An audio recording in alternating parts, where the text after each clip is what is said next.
Frontline stocks pull indices lower as SEBI's move to extend the tenure of derivative contracts casts a shadow amid already prevailing global geopolitical uncertainty.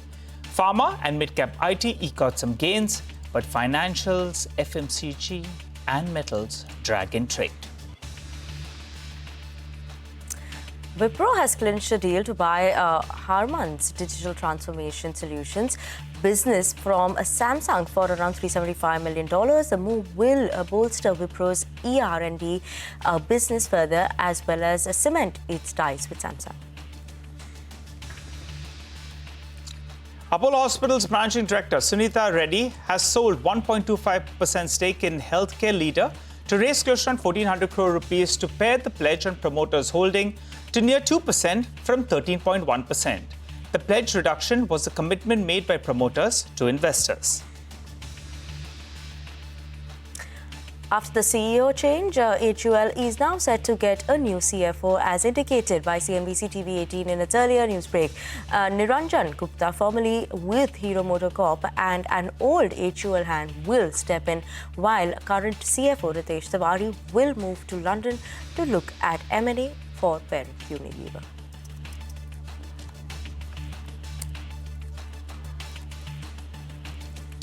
Well, hello and welcome to Halftime Report. We are coming to you live from the CNBC-TV18 Motilal Oswal studio. I'm Nigel, and with me is Vinny.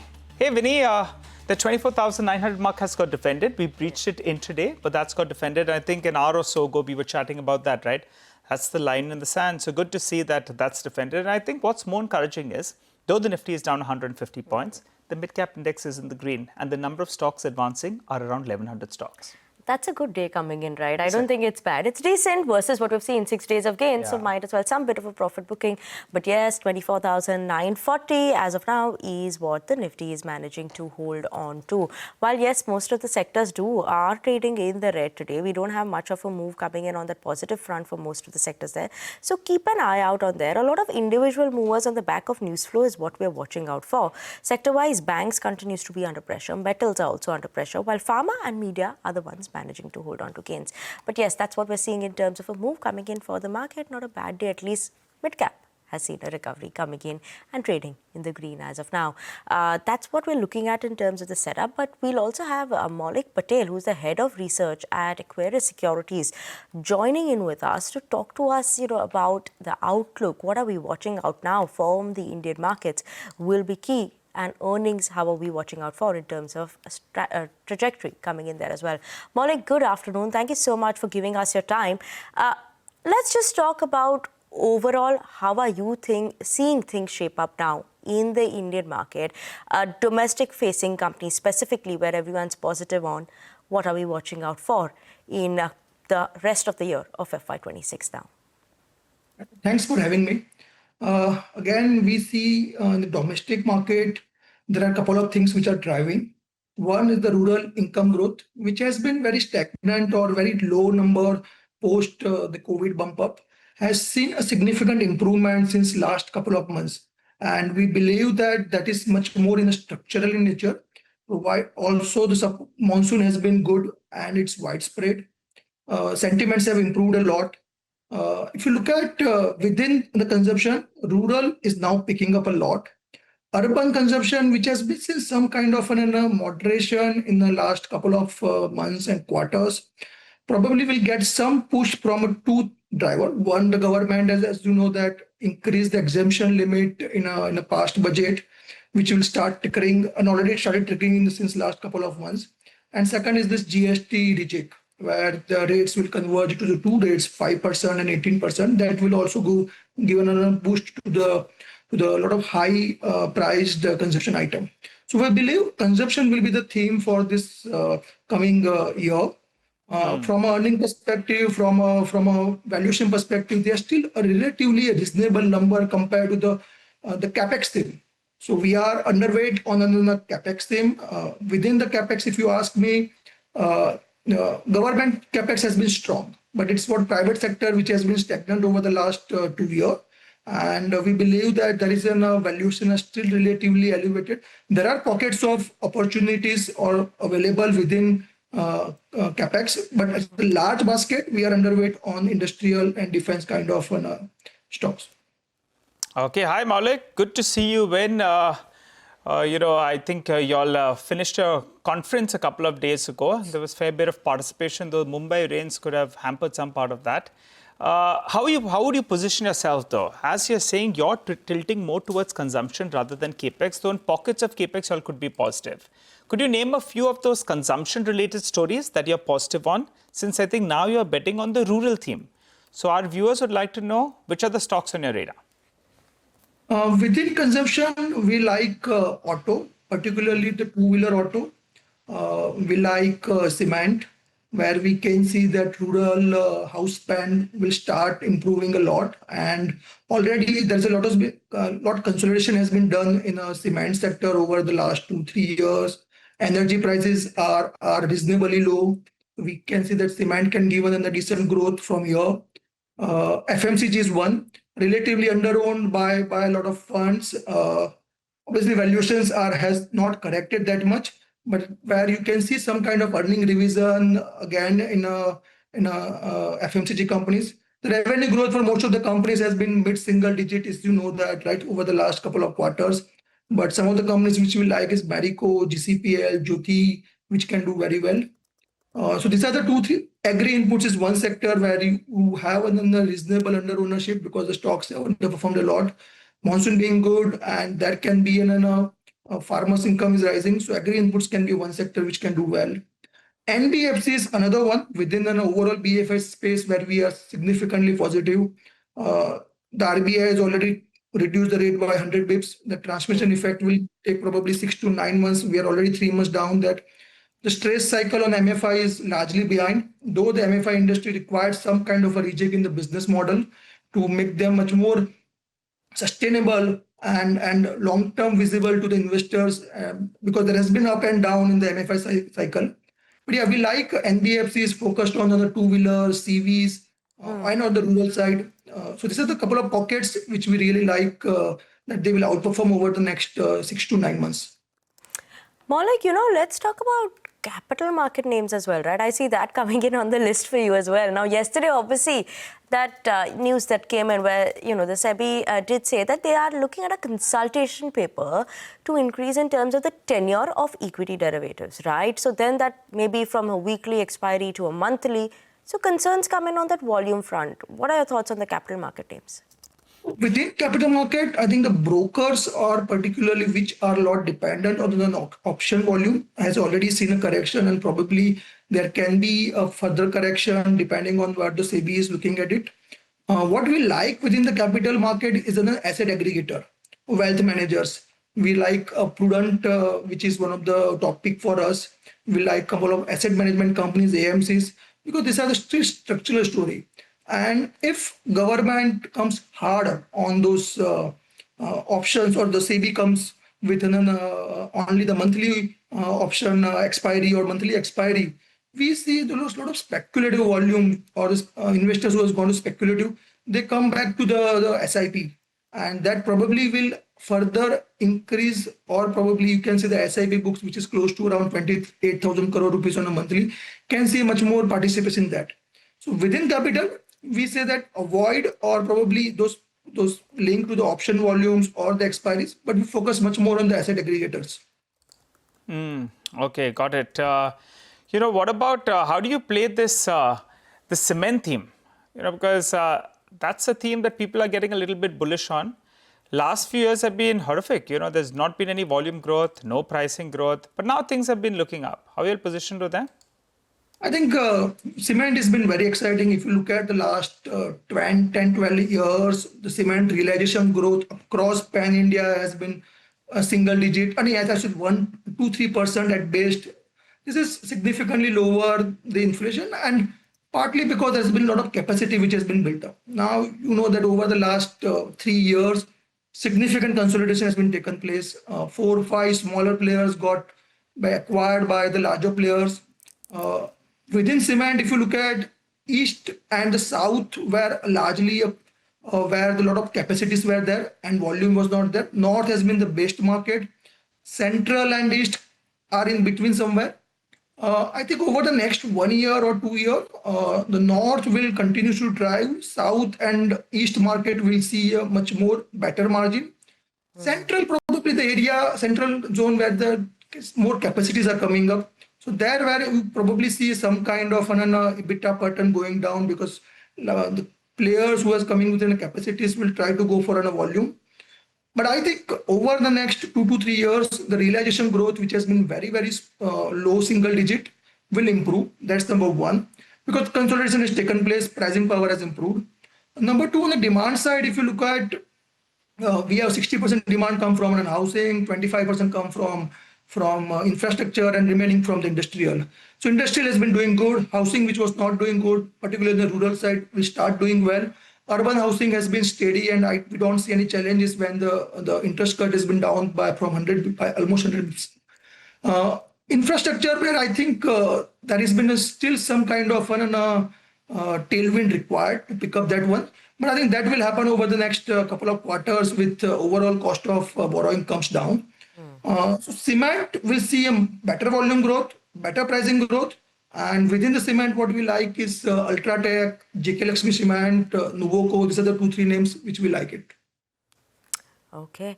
Just a quick word, Maulik, now what will play out for India so that FIIs, which have not been consistently buying in the market, can actually come back? Will it be earnings, or these geopolitical issues which are going on right now are a major concern? Until that is not solved, they will maybe stay away. See, for India is one of the market. It's not the only market for the FII, and they go with where the earnings are or multiples are reasonable, earning growth is coming, and what kind of outperformance and underperformance the market has made. One of the reasons why we have not seen a very large correction is the domestic SIP, as I said, that is around 20,000 crore, which is not allowing the market to get to a very attractive level. And obviously, in the last month or two, we have all kind of tariff-related news which are not, which have gone, which probably impact our export volume also. We don't think that FII will come back. They are participating in a deal. If you look at the IPO, they are continuously participating. But I don't think till the multiple become much more attractive, you will see FII coming back in a big way, the way they have come back in 2021, 2022. Probably they will remain on the sideline, and market will be driven by DII. Okay, Maulik, thank you so much for joining us and giving us this insight in terms of markets, individual sectors that you're keeping an eye out on as well.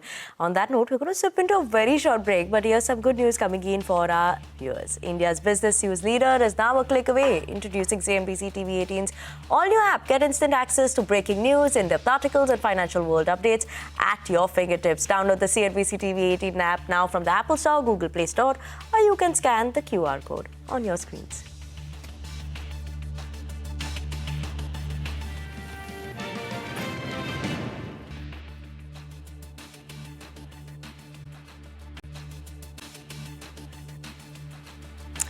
Welcome back to Halftime Report on CNBC TV18. Nifty 24,925, down almost 157 points in today's trading session. A lot of movers that we're seeing specifically in the last 15-20 minutes coming in from Finolex Industries. A sharp spike up there.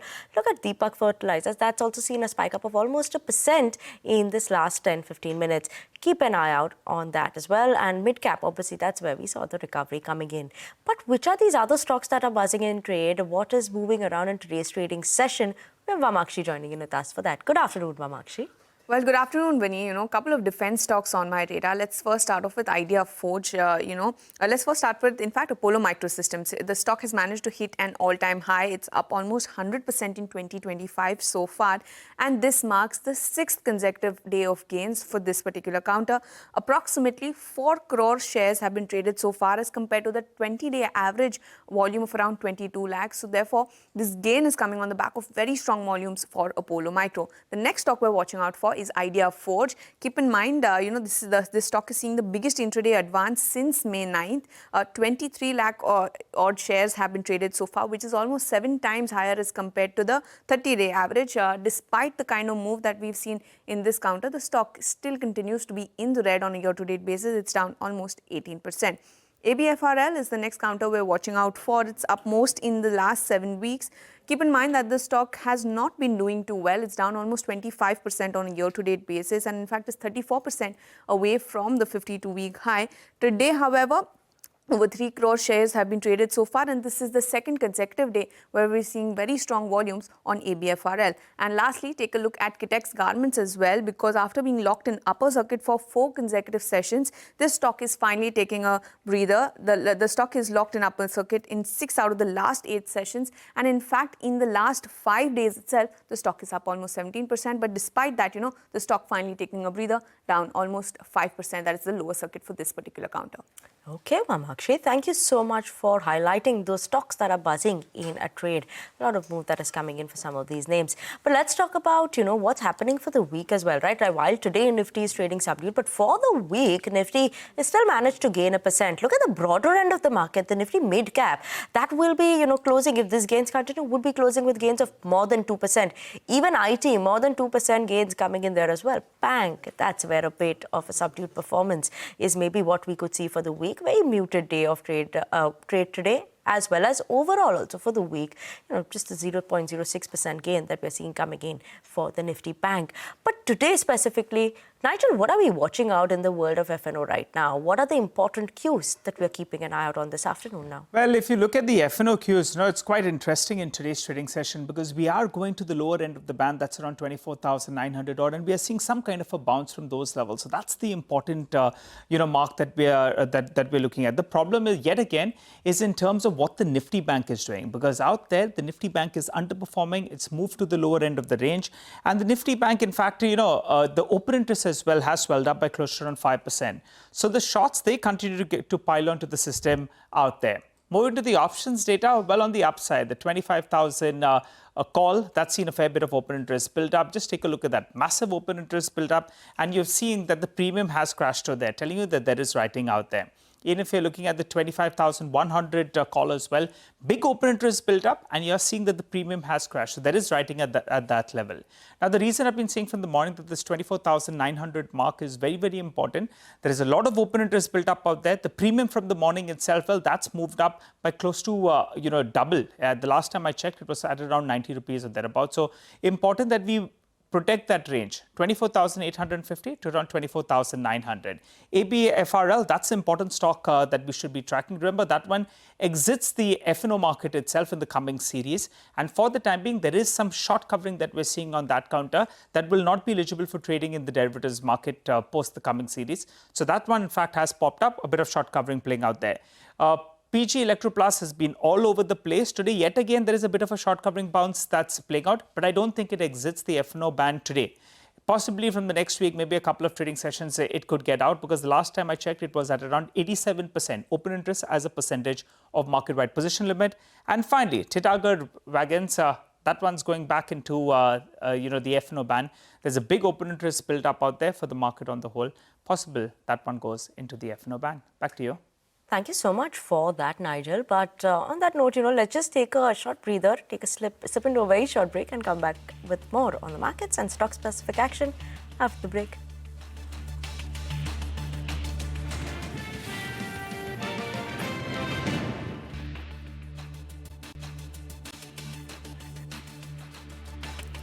Welcome back. You're tuned into Halftime Report here on CNBC-TV18. The market again is creeping back down towards the lower end of the range. The problem is the Nifty Bank, really. Yet again, the Nifty Bank, in fact, is under some pressure. It's down close to around 450 points. So let's see whether or not we can defend the 24,900 mark. To help us out with that, we have Ajit Mishra who joins us. Hi, Ajit. Good day. Good to see you win. Not such a great day for the Bulls, though. After having a good week, now they're giving back some part of their advantage. How do you think things pan out from here? You'd buy the dip? Yeah, good afternoon, Nigel. So yes, see, it's a very tricky thing to play out, considering that last week also we managed to end the week with 1% kind of a gains amid consolidation while hovering around the medium-term moving average. This time around, though the beginning was upbeat, means we had a gap up start, follow-up move, but the move during the day was capped, like you rightly mentioned, that without banking, I doubt that we can see a meaningful momentum in the markets. And again, we are back to the square, means we are again, inching closer to this immediate support zone, which is the 20 EMA on the daily charts. So maybe around that area, means 24,800, 850 is the zone basically where we have multiple supports. So that's the zone basically where bull should look for any buying opportunity.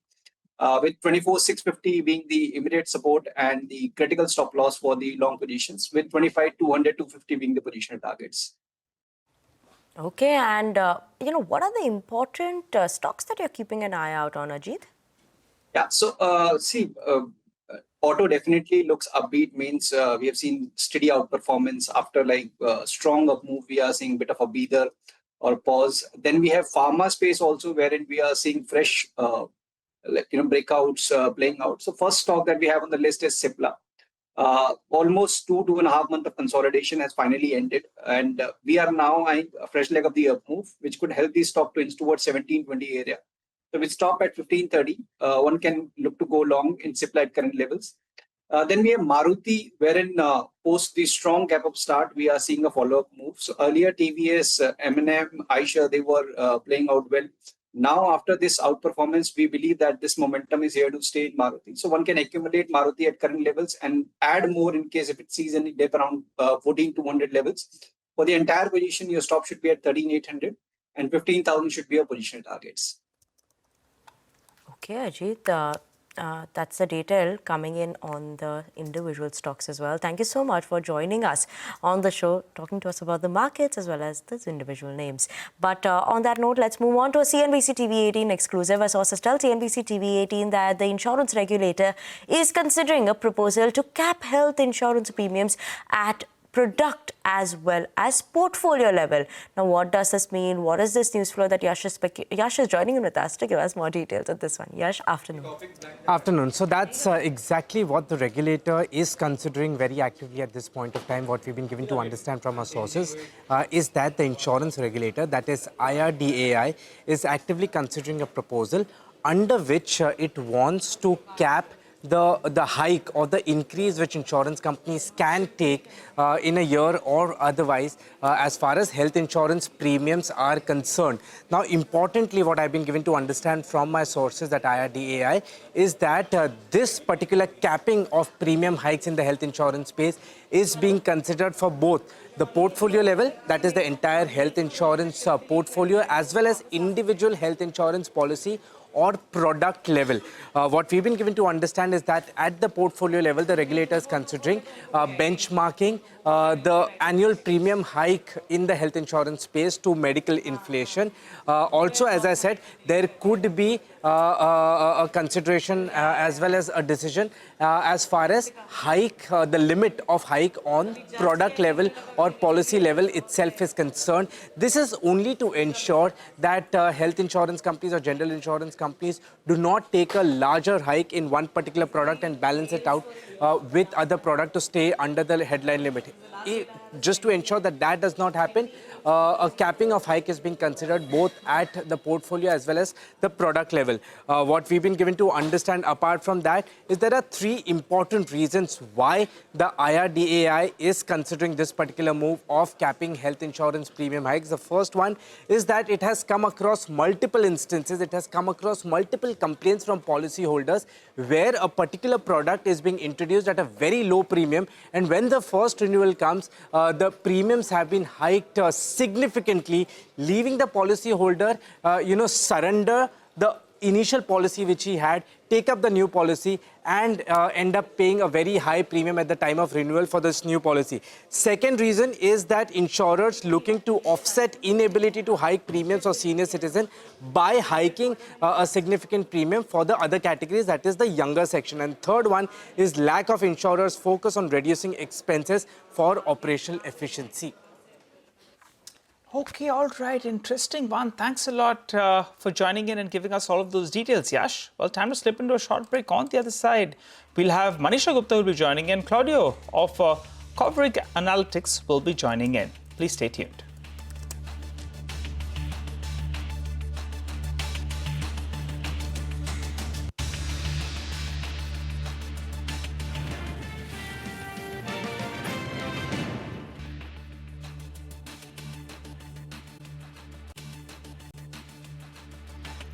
Welcome back. Joining us on the show now is Claudio Kovrig. He's founder and analyst at Kovrig Analytics. Claudio, hi. Thank you so much for joining in. And there's been a bit of an uptick when you look at the global sugar prices, whether it has been New York, which is trading around 2-month highs, London sugar prices near a 5-week highs as well. India, not so much because we're looking at a bigger crop in the next year. But first of all, your sense on the international prices. Hello, thank you for inviting me again here. It's a pleasure. Yes, we have been bouncing up and down in the past weeks because the market doesn't really find either support to break through 17 cents. We've seen a lot of liquidation when the market went to 17 cents, the New York market. And then also on the bottom, it looks like 16 cents or 15.9 cents is holding well. So now we are in a period where Brazil is still producing a lot of sugar. They are not even reaching the peak of the crop. The sugar mix is very high there. And then this is kind of bearish. But then we have also a bullish support for Q4, Q1, because the sugar is limited in this period of time, especially in Q1. And then suddenly we have more support coming from white sugar markets, so the London 5 contract, with Pakistan deciding to really import some sugar. They already accepted the tender of 105K. And then this Monday, Tuesday, they had another tender for 200,000 tons. And then also they are collaborating with Azerbaijan. And then we've heard that about 85,000 tons were already committed from there. So we have more bullish news from the London market. Again, Bangladesh also now is open for 500,000 tons of white imports. So we had a lot of bullish news coming from the white sugar market. But you know, white sugar market is much smaller than the New York one, but is much more technical. And then when demand is reacting, we see it firstly in the London market. Oh, well, absolutely. So are you anticipating higher prices from here, one? And how would you look at the Indian markets there? Because with the way we're looking at higher supplies in Brazil and Thailand as well, Indian exports clearly haven't met those targets, even as we are at September. Yes. Now, why the Indian exports didn't meet the target? Because the Indian sugar was kind of trading above London. And then now there was not much more room because some other people switch their imports to other countries, so on and so forth. But now the problem is what we will do forward, right? Because, you know, from India to East Africa, the freight has spiked in the last 1 or 2 months. And then Indian product become more expensive there. It was because of containers, but because of the freight. But then going forward, we will have a bit of support. And which will be the support? If we look on the white sugar trade flows, we see that Q4 and Q1 are in deficit. Now, with these extra imports coming from Pakistan, probably Bangladesh too, and other countries, then it will go even more in deficit. So Indian sugar will have a place to play there. When we think that Indian sugar exports will happen, maybe in Q1, right? A decision probably will not be taken earlier than December, Jan, Feb, okay? Maybe in January, like last year. And then the domestic market in India probably will suffer a bit of pressure if the Indian government doesn't allow a bit more cane ethanol, right? Because, you know, that's the problem there. You need a specific mandate for cane ethanol. Like this, people are not running, and oil market companies are not running to take corn ethanol from, you know, maybe part of it imported from the US. So give a chance to the sugar millers and then allow more to ethanol. In this case, if more than 4 million tons or maybe 4.55 million tons will be allowed to ethanol, will not have such a bearish situation. But if these quantities are not going to be allocated to ethanol, then we will have a bit more pressure on the domestic market, and people will jump into exporting for cheap. Up until now, the prices, export prices, were very good this year, but we don't know next one. We hear that people can offer $470 FOB or even below for 65 FOB West Coast India if the government will allow. So it's still not a bad price, but I'm afraid that if not more sugar will go to ethanol, then the pressure will be felt starting with the second half of November and then December in the domestic market, I'm saying. But the good point is that Indian sugar is needed in Q1. If Indian sugar will not come in Q1, then both Q1 and Q2 worldwide whites will be in deficit. So somebody will have to pay for Indian sugar in Q1 and Q2 if needed. Oh, absolutely. One word also on the Indian policies, as you're talking about, exports are going to be important, as you said in the Q1 there. That is, if Indian ethanol diversion doesn't happen at the kind of number that we're talking about. But, you know, the Indian millers and the associations also tell us that if there is no ethanol price revision, then it is going to be very, very difficult to start making those diversions into ethanol. So there are a lot of ifs and buts when it comes to the sector. Exactly, and that's why, okay, the sector, you know, the sugar sector and the ethanol sector is helped everywhere in the world. In the US, it receives help. Part of Europe receives help. So everywhere, I mean, I think the Indian government could help a bit this industry because this industry will last. And then, you know, it's much better to produce the ethanol locally than to import corn and then do ethanol. And in this kind of macro things that, okay, US is putting a big duty on Indian products, why wouldn't India maybe pay a bit more the cane ethanol, okay, and then give a chance to the domestic, to the Indian market, right? Because India is building up a very long program. India is in the market since the beginning of sugar, right? I mean, the word sugar has Indian roots. So that's the point, right? So maybe even if it doesn't come, it will allow a bit more exports. But then even the exports, we have in our trade flows about 1.8 million tons of Indian exports in 2026. And this is white sugar, net of refined sugar, right? So then let's make this happen because the market needs it. If it won't happen, then the white sugar market will go up to the roof by the end of Q1 because there will not be too many people to bring the sugar into the market. Oh, well, there's a lot of ifs and buts there and concerns arising when it comes to sugar there. Well, Brazil at this point in time is looking at more sugar production, but India clearly is in the middle of all of this on whether we will export at what prices. And the other thing is whether or not we get those ethanol price revisions. If not, then, well, yes, there are concerns or pressures coming in for India in the month of November and December. Claudio, as always, thank you so much for joining in. Thank you very much. Anisha, as well as Claudio, thank you so much for that interesting chat there on sugar, where India stands as well right now. But a reminder for our viewers, as you can unlock a world of exclusivity, expertise and influence, become a member of CNBC-TV18 Access, our premium members only experience on CNBC-TV18.com. The membership includes access to CNBC-TV18's flagship events, interaction with our journalists along with curated studio tours, e-learning sessions and masterclasses and curated lifestyle benefits.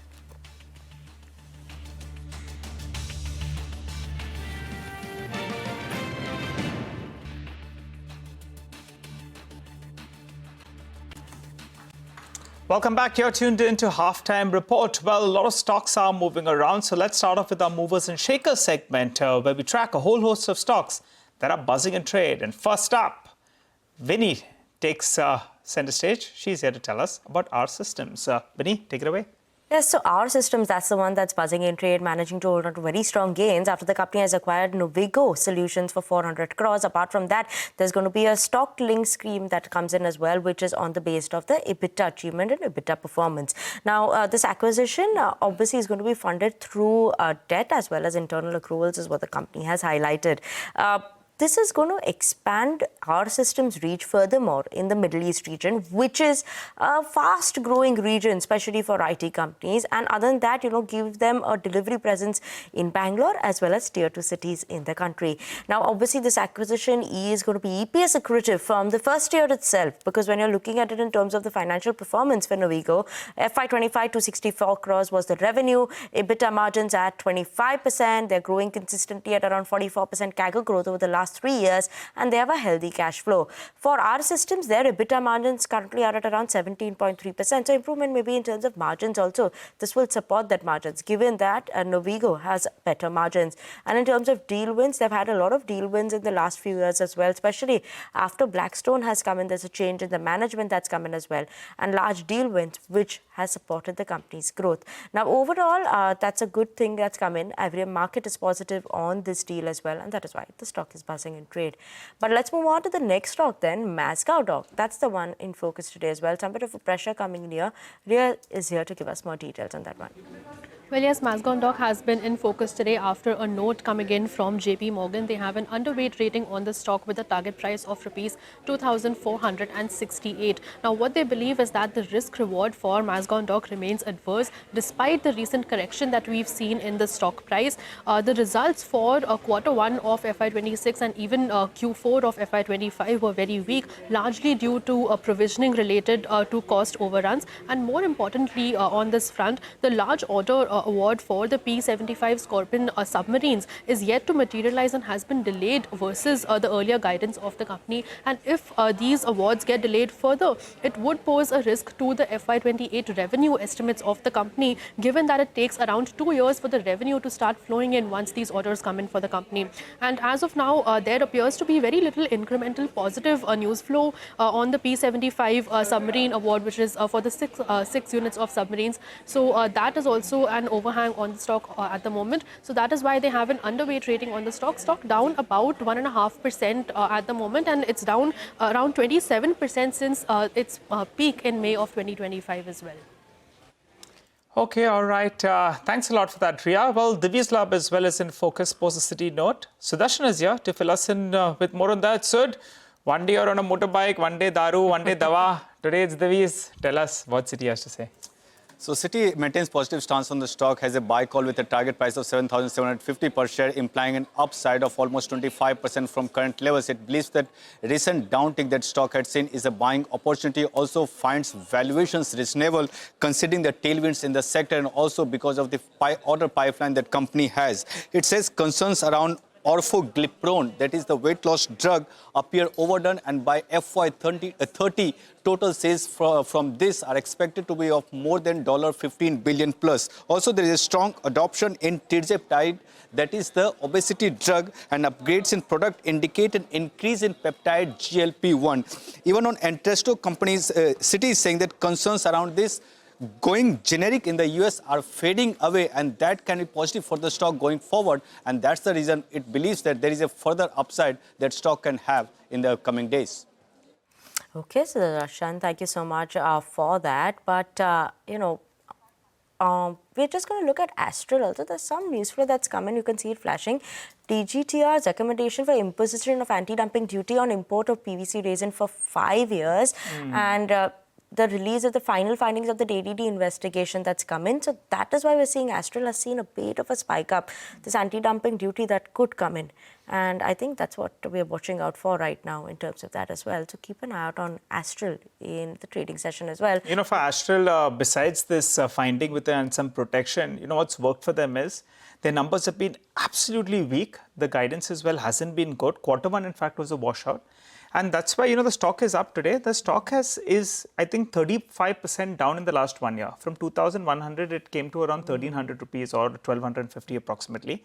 And last week, the promoter bought 2 lakh shares in the company. So that's what gave some kind of confidence. And now the street is hoping for a recovery. And now you have this ADD, some kind of protection on the domestic front as well. So I think after the stark underperformance, and our director will pull up that 1 year chart in just a bit, you know, I think that's why the stocks are bouncing up, because now they believe that maybe the pieces are coming together. Absolutely, right. Like you were mentioning, right, that stock has fallen. Still down, yes. And so some bit of that recovery also coming in, some bit of those positive signs is what maybe the market is holding on to now. That's another big, news that's coming in there. Edelweiss Financial, they're going to be selling up to 15% stake in Edelweiss, asset management, and Edelweiss trusteeship for around 450 crores. I think there was a bit of a sniff with regard to this. And now we have that news that's, I think officially come out. 450 crores is what they're going to be getting for that 15% stake. So we'll have to wait by for more details on that front. But clearly, that's the big piece of news that's coming in there. I think it'll, value the entity at close to around 3,000 crores approximately, going by 15% for 450 crores. So wait by for more of that. Okay, wait back for more on those details. Edelweiss Financial Services is also something that we're keeping an eye out on. But, on that note, we're going to actually slip into a very short break. But remember to tune into the all-new CNBC TV18 Prime, bringing you insights from policymakers, business leaders and economists shaping both the world and India's future. CNBC TV18 Prime decodes global shifts and their impact on Indian businesses, giving you unparalleled insights. Tune into CNBC TV18 Prime at 12 noon for the Global Reset, at 1 p.m. for the Big C, and Global Lens at 8:30 p.m.